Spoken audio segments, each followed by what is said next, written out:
Most philosophy tries to give you answers. We're here to give you a better, more dangerous question.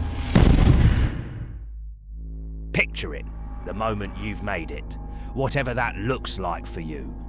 The car, the career, the respect. Hold that image in your mind. Crystal clear. It's a good picture. Now, ask yourself a terrifyingly simple question. Where did you get that picture? I'm serious. Try to pinpoint the exact moment you decided that was the definition of a life well lived. Can you? Or did you just absorb it? Did it seep into your brain from 1,000 bullshit movies, a million ads, the expectations of your father, the envy of your friends? The truth is, you likely never decided. That picture of success wasn't your dream. It was a file, shoved in you, and that file is just one application running on a vast, hidden operating system inside your mind. An OS that was coded long before you knew what a choice was, and you've been running its programs, thinking you were writing your own. So if you didn't draw this blueprint, who did? There's no single villain in this story, no shadowy figure in a smoke-filled room. The architects are closer. They're your family, your culture, the media you consume, the heroes you're told to admire. They aren't malicious. They're just carriers of the code. Each one passes down their version of the blueprint, the one they inherited, convinced it's the only goddamn way to build a life. And what does this blueprint dictate? It dictates the definition of a good job. Secure, respectable, and boring as hell. Anything else? A risk.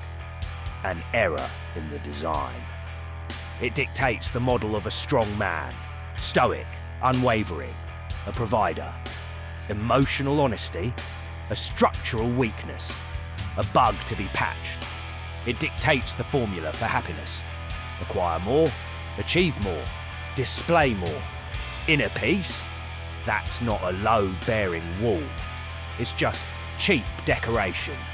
And here's the most brilliant, most brutal part of the design. After a while, the architects can walk away. Because you become your own foreman. You start defending the blueprint as if it were your own sacred text. Think about it. That flash of judgment you feel when a friend quits a good job to find himself.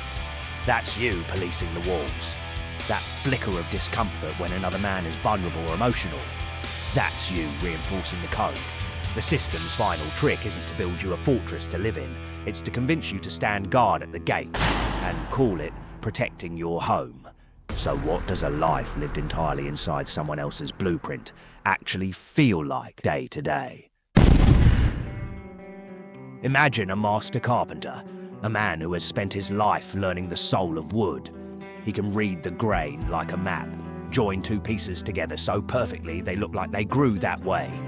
His hands can create art. He lives for the challenge, the creativity, the unique signature of his own work. But one day, he takes a new job. His task, to assemble 1,000 cheap, soul-crushing flat-pack office desks. The blueprint is perfect. Every screw is accounted for. Every hole is pre-drilled. There is no room for error and no room for a soul. It is a masterpiece of soulless efficiency. He uses his steady hand not to carve, but to tighten. He uses his deep knowledge not to create, but to assemble. He is a master craftsman with the power to build monuments, reduced to following the simple instructions meant for a child. He does the job flawlessly, but the joy of his craft is dead. That master carpenter is you. You with all your unique potential, your creativity, your fire, spending your one life assembling the IKEA furniture of a successful life from a blueprint someone else designed. So you followed the blueprint perfectly. You've built the career, the life, the persona. It's stable, it's secure. By all objective measures, it is a success. A monumental achievement in efficiency. But this blueprint has a fatal flaw. The blueprint is static, but life is not. The world changes. You change. A crisis hits. An opportunity arises. The gods of chaos get bored and flip the table, and in that moment, you realise the devastating truth. You haven't been trained to be a master craftsman. You've only been trained to assemble one specific, pre-designed object. Your skills are not in creation, but in compliance. And when the blueprint becomes obsolete, so do you. So what is the only skill that matters in a world that is constantly changing? It is not the ability to follow a plan. It is the ability to rip it up and generate a new one. This is the radical idea forged by the philosopher Simone de Beauvoir. She understood that the goal of life isn't to build a stable structure from an old blueprint.